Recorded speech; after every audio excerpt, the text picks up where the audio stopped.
This is the new Bronco. We've been eagerly awaiting it. Yeah. You've noticed that we're not driving it off-road. We're doing an on-road test review, but we have shot a full TV episode comparing to the Wrangler off-road too. Yep. But we have driven it off-road, and it's dang impressive. It really is. This feels like an open checkbook project.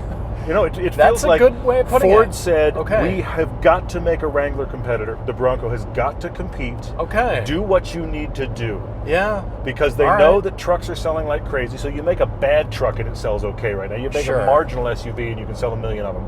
So this was a truck that they had a storied name. They knew that they wanted to compete with the Wrangler. I really feel like they said, guys, what do you need? Do it. Let's figure it out. Great cars, great roads, and all the reasons we love to drive. TV, web, and podcast. This is Everyday Driver. There's 2 engines available. There's the lower 2.3 EcoBoost turbocharged. Yep. Makes 300 horsepower, 325 pound-feet of torque. Which is good. Which is good. It's actually better than the base model Wrangler 2-liter. It makes more power. That's the engine that you get the manual transmission with. It's a 7-speed manual. That is the only engine you can buy the manual with. So it's sort of like the base engine, but it still has a lot of power and torque. Yeah. Then you step up to what we're in, which is the fully loaded $65,000 Sasquatch edition. It has the 2.7-liter twin turbo, 315 horsepower, 400 pound-feet of torque. About 400, 410, somewhere in there. It depends on You what get a little more if grade you of run fuel. premium, yeah. But that's a lot. Yes. It also sounds really good when you stick It does, yeah. It actually sounds close to V8 noises. Just it makes truck noises. That's all you need to know. It sounds trucky, doesn't it? Yeah. So with this engine, you've got the 10-speed automatic only for this one. The only way it comes. And here's the other thing about it, is the minute you say, I want the all-off-roady goodness 35-inch tire Sasquatch package, you're instantly in the bigger engine with the 10-speed. You cannot do that with the lower engine manual. You're upgraded, and you kind of need the power, even though I think the lower engine, the base engine with the manual, will be a lot more fun. Yeah. You can do so much off-roading in this thing. It's so capable. But what we're looking at is what people do is spend a lot of time on road. Yes. If you're buying one of these, sure, you're probably a hardcore enthusiast and you're going to take it off-road, but maybe. Well, I think more so than, we'll say, a pickup truck owner.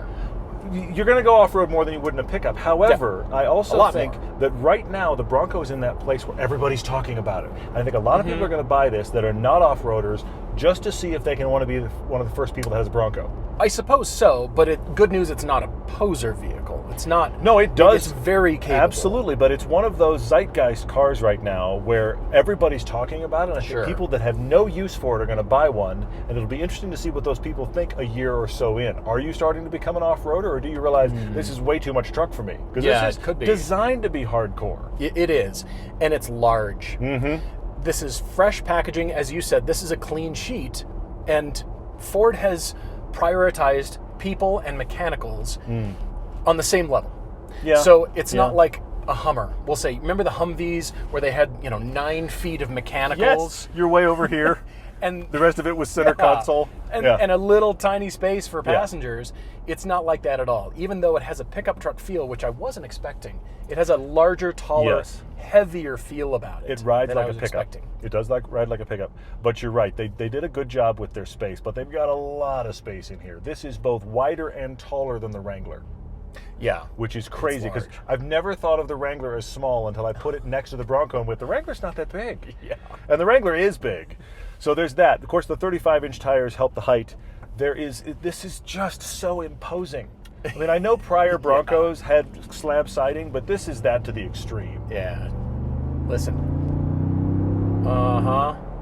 That's just light. It's not like this thing is a rocket ship, but it just moves consistently. It just has a lot of thrust. I think it's always got a little more power than I expect because it's got that turbo readiness about it. Yeah. And of course, it's modern turbo, so it's just, the wall of torque that exists for all of the RPM. So it has that. And that twin turbo is a lot of power out of this thing, and it's good. Just over 5,000 pounds. This is a heavy, huge thing. It's unexpectedly heavy. I agree with that. However, that engine, in spite of also then seeming like a small engine size for the size of this vehicle, does a really good job. Yeah, it does. Well, you're sitting up high, and I think that's going to appeal to a lot of people. And this is total old school with a lot of modernity thrown in because Ford had to. And when you're starting with a clean sheet, clean chassis, at the beginning, you can make a lot of decisions to make it very capable like they've done, but it feels like you're sitting up high. You are. Well, especially with the 35s. But it has just a bigger, Bigfoot kind of feel than I was expecting. Thank God for grab handles, because you need them. Yeah. You are ascending into this vehicle. There's no like, I'm going to climb in, but no, you're just bring the gear. It's going to take a minute. You and I are big guys. It's still a challenge getting in and out of this thing. Yeah. I mean, once you're in, you're comfortable. For There's sure. a lot Yeah. of great space in here, and the backseat passengers are actually happy. When Yep. we're sitting Yep. back there, you're finally actually happy. Stylistically speaking, this seems simple, right? Just It's also enormous. boxes upon boxes. Yes. But you look at how the surfaces are treated at their edges, like the edges of the hood and where the fenders return. And on the vertical sides of the car, you can see things are leaned in where it starts to denote just a clean shoulder line, and then the greenhouse grows right up out of that. But it has a military kind of look to it. It definitely does. I am in the minority. I don't love the styling of this, but I Fair. can't deny that you notice. You do. You can't You help do. but go, what is that? Oh, that's the Bronco. But there's a cleanliness to it. It's Sure, not extraneous. There's not Yeah. a lot of over the top, look at what we did just to make it the new yeah. Bronco. There's almost a lot of restraint in doing just clean slab surfaces. Is straight a code word for boring? Is that what that is? Maybe so, Yeah, but anyway, okay. this will sell. So you've got trail sights on the tops of the fenders up here, so those are actually helpful, so spotting the corners of your vehicle, which is great. And you'll notice that the approach angles, both front and rear, it looks symmetrical. The only thing that's different is the hood. So you'll notice the front overhang is pretty much the same as the rear overhang. So it has a very particular look the Wrangler doesn't have. That's a good point. Which That's a very good point, means yeah. it's differentiated. And in the interior, yeah, it's a little bit plasticky. I mean, we're at $65,000, but we're not expecting a luxury car here. Well, we're also clearly something where they thought this is going to get hosed out. I mean, that's been Jeep's thing forever, and they were so looking at Jeep that the designers we've been talking about, all of the little design Easter eggs, little design flourishes that happen here and there, which Jeep has been doing on the Wrangler. It's clear that Ford said we need to do a lot of those, so those exist. And then, of course, one of the things that Jeep does is it has a drainable interior, so that changes your material choices. This definitely is something where if we get this wet, it'll be fine. It'll be just fine. Bronco and Wrangler, it's like a pissing match now. Completely. To the point that one of the things Wrangler's always been known for is you can take the doors off. So real quick, you'll notice it's a frameless door. That's so they can roll that window down, and now the door's just this big box because Ford decided what you really needed to do if you take the doors off is you need to carry them with you.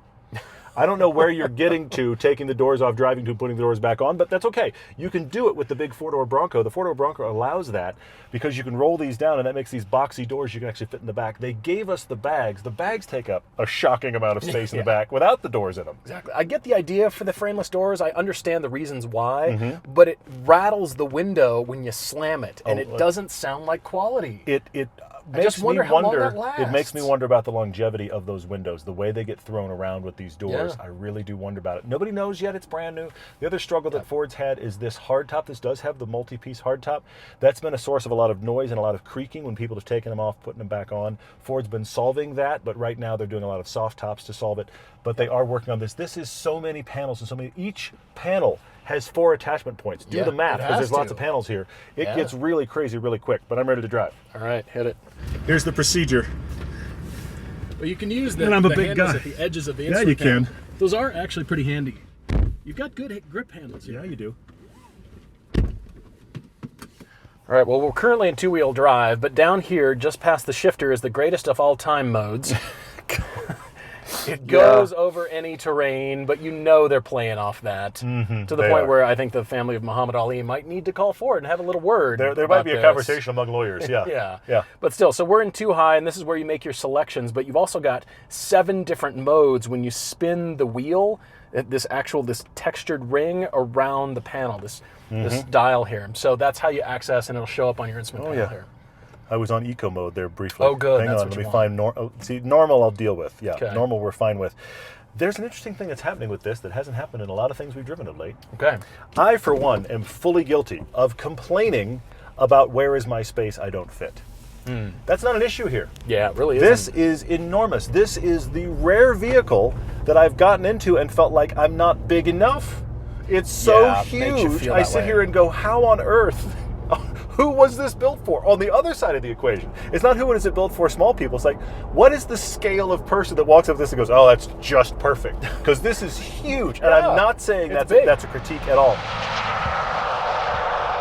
You can hear these big 35-inch tires sing. They do sing. There's a lot of wind noise from this top when you're going fast. I'm looking for critiques because this is going to get driven on road. It's going to get driven on road absolutely. a lot. And Ford was worried about that. Ford was building on what they learned with the Raptor, which is super heavy-duty off-roading. But if you think about it, the Raptor's not a rock crawler. It can, but it's not what it's for. You're right. It's an overlander. It's for heavy-duty, high-speed, desert-running kind of off-roading. Yep. So Ford started with that experience because it was so successful in the F-150 chassis. And then they realized, wait a minute, people are going to take this and put it up against a Wrangler. Wrangler's rock crawl. So there's a whole other rethink that happens, to the point that if you look at all the variants available, the first edition is the Wild Track, which is the off-road version with luxury stuff on top of it. The Baja is the high-speed desert running version. So you have to pick your version of kind of usage you're going to do. Your usage is going to be Starbucks. That's your usage for most people.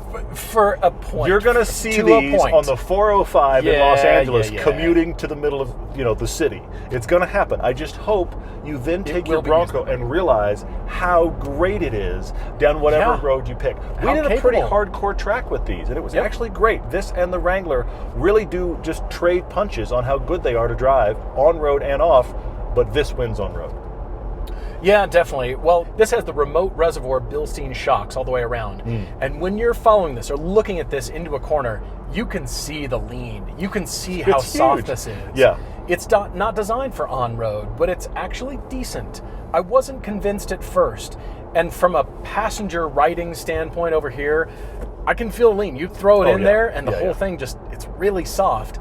But for road trips, to get to where you're going, to your skiing, to your hiking, your camping trip, whatever, this is actually really good. I can see road trips happening in this more so than I can a Wrangler. The thing about the Wrangler is it has a solid front axle. Ford specifically decided to not do that here for on-road capability. Because the Wrangler, as a result, has this constant situation of micro corrections when you're steering it.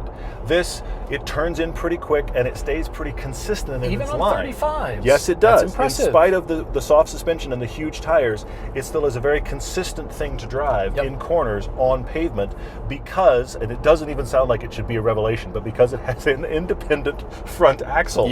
Which the Wrangler does not. But on a giant, focused off-road truck, that is a bit revelatory. Hang on. Speaking of revelatory, this thing has power. Yeah, she does. Goodbye. Yeah, see, it sounds really good. lot, and it's a lot of power. For something once this you're heavy, moving, now you're moving. I'm very impressed with what Ford has done. I think that right out of the gate, they have created an absolute Wrangler alt. I don't know that it's the Wrangler got schooled. I don't know that it's that. No, I agree to that. I agree to that. The Wrangler's a difficult target because it's existed by itself for so long, and the person buying a Wrangler wants a Wrangler. Yeah. So as a result, they have really entered a market that was a little bit difficult, but I think they've really had just about as solid a hit as they could here. Well, what I see this as a bit of a market niche too, even though it does compete against the Wrangler and offers you that alt, this is now more of an SUV than most SUVs have become. They've become tall cars. Sure, yeah, They're fair point. Pretty weak sauce when it comes to anything off-road. This is not that, but it's not a full-size pickup, and it feels like a full-size pickup. It does. It's right in between, and if you're looking for something with that feel, the ride height, capability, certainly off-roading, and with these 35s, you get almost a foot of ground clearance. That's impressive. Now, you can put 35s on a Wrangler too, you can put 35s on whatever, but right out of the box. As far as cost, though, Ford's asking for money. They are not giving these away. And this is fully loaded at $65,000. Now, it's not hard with a Rubicon to get into the 50s. Yeah, once you get into the difficult. Rubicon, But breaking 60 grand on the Wrangler is a little bit difficult to do. And this, if you actually get it probably the way you want it, which is quite similar to this, it is going to be 60, 65. That's a lot of money. At least you got a lot of truck for that.